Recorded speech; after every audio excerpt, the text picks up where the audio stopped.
ऐसी किताब है जो कि आपको पढ़नी चाहिए अगर आप अपने 20s के अंदर हो। मतलब अगर तुमने अपनी कक्षा 12वीं जस्ट अभी खत्म करी है या खत्म करे हुए 1 साल हो गया और तुम्हारे पास समय ज्यादा है, मतलब कुछ और नहीं कर रहे हो, तो किताबें पढ़ना शुरू कर दो। क्योंकि किताबें इंसान की सबसे अच्छी दोस्त होने के साथ साथ आपकी मेंटल एबिलिटी और साथ साथ में आपके फ्यूचर को भी काफी हद तक डिस्क्राइब कर देती है। आप जैसे किताबें पढ़ते हो उसके हिसाब से आपके सोचने समझने की शक्ति बदल जाती है। जब किताबों की बात कर रहे हैं तो रिच डैड पुअर डैड का नाम मैं यहाँ पर नहीं लूंगा। मतलब आपने देखा होगा जो भी बोलेगा कि भाई 20s के अंदर एक किताब पढ़ना, तो रिच डैड पुअर डैड सभी रिकमेंड करते हैं। नो डाउट बुक काफी बेहतर है, बट बेसिकली अगर आप बुक पढ़ना स्टार्ट कर रहे हो ना तो डायरेक्टली फाइनेंशियल किताबों के अंदर घुसना बेटर ऑप्शन नहीं है, क्योंकि उसके बाद आपको कुछ भी समझ में नहीं आएगा और किसी और ऑरा की किताब आपको बिल्कुल भी अच्छी नहीं लगेगी।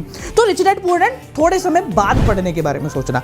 यहां पर जो मैं 3 किताबों के बारे में बात करने वाला हूं, जिसमें सबसे पहली है डू एपिक शिट बाय अंकुर वारिकू। भैया लोग जो है ना सक्सेसफुल आदमियों के पीछे पीछे भागते हैं, वो ये देखते हैं कि ये बंदा सक्सेसफुल हो गया, पर सबसे ज्यादा सीखने को मिलता है लोगों के फेलियर से। एपीजे अब्दुल कलाम ने कहा था कि सक्सेसफुल व्यक्ति के पीछे मत भागो, उसको मत देखो वो कैसे सक्सेसफुल हुआ, उस व्यक्ति को पकड़ो जो कि फेल हुआ है और उसकी गलतियों से सीखो, तब जाके कुछ बड़ा कर पाओगे। तो डू एपिक शिट इसी पूरे कॉन्सेप्ट के ऊपर डिजाइन की गई है। सेकंड बुक जो हम पढ़ेंगे वो है the compound effect by Darren Hardy. The compound effect एक ऐसी किताब है जो कि आपको यह समझाती है कि अगर आप किसी काम को लगातार करते जाओगे तो उससे कितना बेहतर आउटपुट आएगा। आपने देखा होगा कि जब हम किसी भी काम की शुरुआत करते हैं तो शुरू के 1-1.5 महीने तक कोई आउटपुट नहीं आता। हमें ऐसा लगता है कि हम इनपुट बहुत ज्यादा दे रहे हैं, पर जो आउटपुट आ रहा है ना वो बहुत खराब आ रहा है और आ ही नहीं रहा है।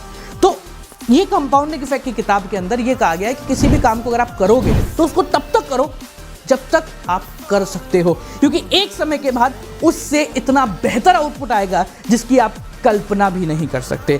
तीसरी और आखिरी किताब जो कि पढ़ोगे तो दिमाग खुल जाएगा, क्योंकि वो किताब है the power of subconscious mind. आपने सुना होगा कि हम जितना बड़ा सोच सकते हैं उतना ही बड़ा कर सकते हैं। इस कॉन्सेप्ट पे आधारित ये किताब बताती है कि आपकी सोच आपकी ग्रोथ को डिफाइन करती है। अगर आप ज़्यादा बड़ा सोचोगे और उसके हिसाब से काम करोगे तो आप ऑटोमेटिकली उस बड़े गोल को ईजिली अचीव कर लोगे।